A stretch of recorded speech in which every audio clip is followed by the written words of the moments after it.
Good morning. At this point in the curriculum, we have covered the capabilities of the DRT, the duties and responsibilities of reconnaissance team members, and formations and order of movement. Today, we will build on this base by discussing halts and the appropriate actions to take during the halt.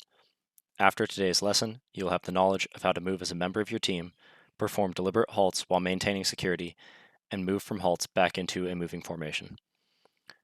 Note that the terminology used for halts is often confusing, with terms such as short halt, security halt, and long halt being used interchangeably.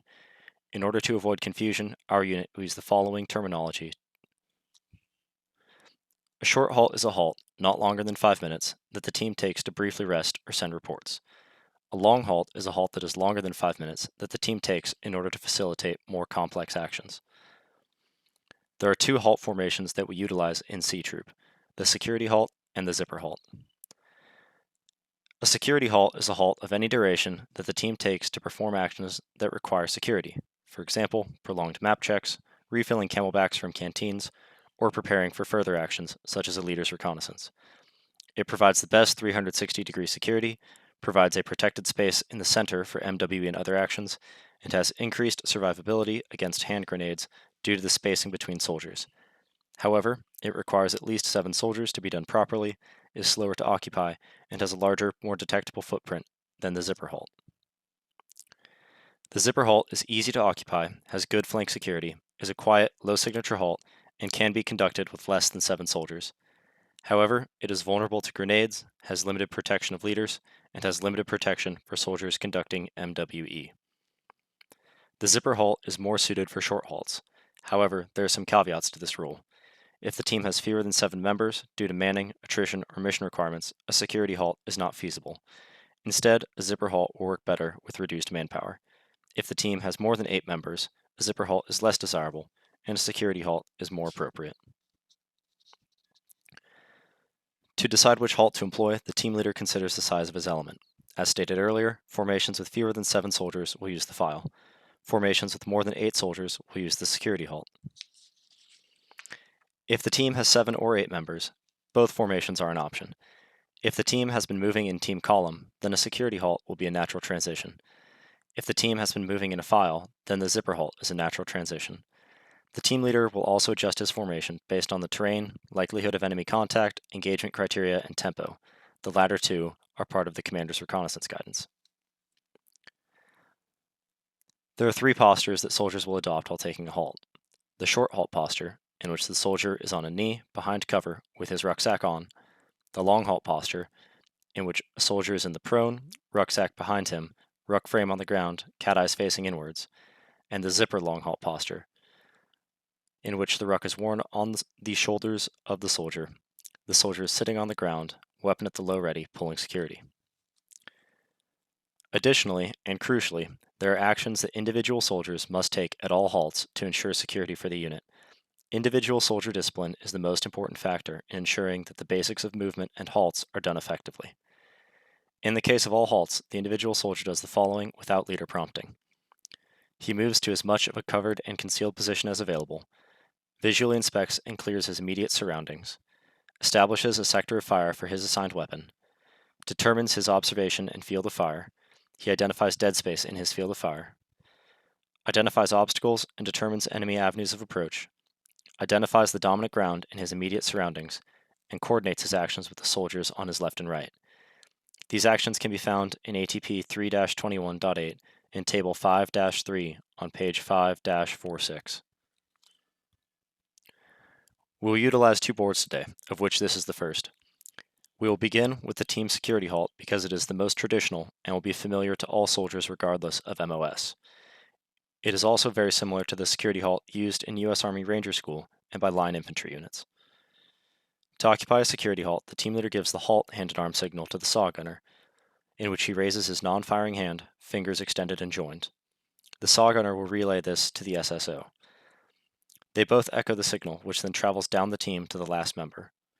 The RTO should echo the hand and arm signal as soon as he sees the team leader give it.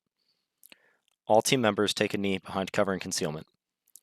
The SAW and the first SO move to their positions in the perimeter, while the team leader and RTO maintain their position in the center of the team. The ATL, as he moves up, observes the positions of the ARTO and the second SO to ensure that they are correct. In a 7-man team, the ATL can place himself as part of the perimeter. Each soldier looks to their left and right to ensure that they have roughly interlocking sectors of fire with their teammates. The ATL will circle through the formation to ensure interlocking sectors of fire, and then return to the center. If the team leader is satisfied with the ATL's security, the unit will conduct SEALs. Stop, look, listen, and smell, in order to prevent surprise by an enemy element in the area. SEALs takes place after security is established in order to prevent the unit from having to move and create further noise after they have conducted SEALs. The team leader ends SEALs by slashing his hand back and forth by the non-firing shoulder. The team leader now pinpoints the team's location on the map. After doing so, he instructs the ATL to disseminate the following information to the team. First, their current location on the map if in good visibility, in low visibility, just the grid. Second, the reason for the halt. Third, the distance and direction of the next leg by azimuth and distance, and the overall distance to the next halt, objective, or ORP.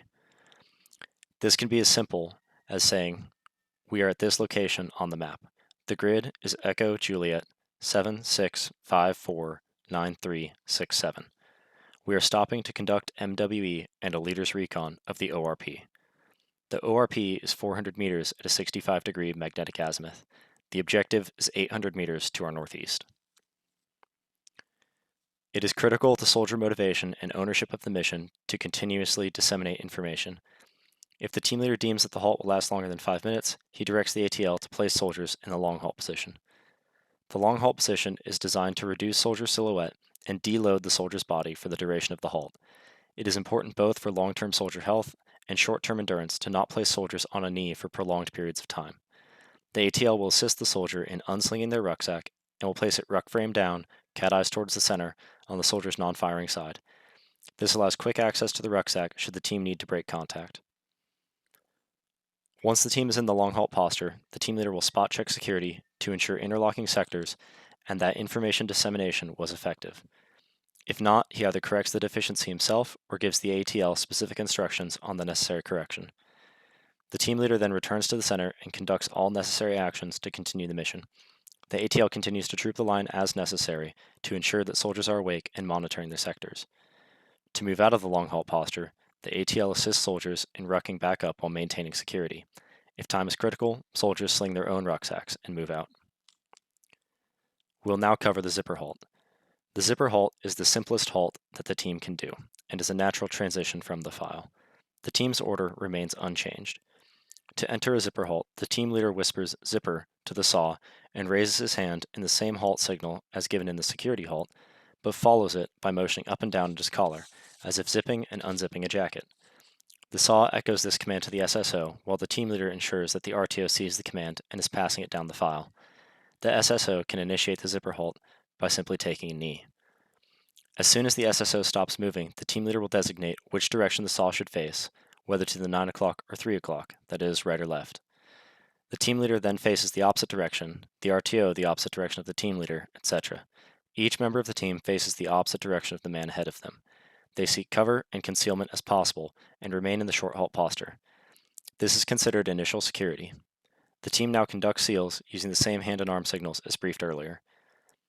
If they desire to keep a lower profile and generate less noise, SEALs can also be done by squeezing the shoulders of the man to your right and left. The SSO and ATL, when they receive the signal, echo it back by squeezing the man to the inside of the formation. When the team leader feels a squeeze on both his shoulders, he knows that the entire team has received the signal to initiate SEALs. To cut SEALs, he can then signal the team in the exact same way. This requires no talking. Once SEALs is complete, the team leader will determine how long the halt will be. If it will be an extended halt, he whispers to his front and rear for the team to assume the zipper long halt posture. The team then assumes the zipper long halt posture, which is not the same as the security halt long halt posture, as discussed earlier. In the zipper formation, team members sit down, ruck still on their back, facing outwards. They are staggered so that they can see the face of the soldier to their right and left, allowing quick, very quiet verbal communication up and down the file. Additionally, this means that no movement is required to disseminate information. The team leader pinpoints and then disseminates the information verbally or in written form to the soldiers to his right and left. This is the same information that was disseminated in the security halt. If the team is preparing MWE or deploying a leader's recon, there must be no more than 2 men moving at a time to reduce signature and maintain security. Additionally, the closer to the center of the team, the more secure the individual is. Thus, if the SSO is needed for the leader's recon, he will move towards the center and teammates will adjust their sectors accordingly to accommodate him while he prepares for the next part of the mission. To initiate movement, the team leader just has to verbally instruct the SSO to begin moving, and the team stands up one by one and continues their movement. As the zipper halt is less secure than the standard security halt, it is critical that the team conducts a fishhook or dogleg into the location of their halt to counter-track and avoid being followed. Fishhooks and doglegs will be covered in greater detail in another class. In conclusion, this brief has addressed the types and definitions of halts, the definitions of halt postures, factors influencing the decision on when to employ which halt, the security halt's advantages, disadvantages, and the method of establishment, and the zipper halt's advantages, disadvantages, and the method of establishment. The following resources were used in preparing this presentation. Send any questions or comments to charlietrooptactics@outlook.com.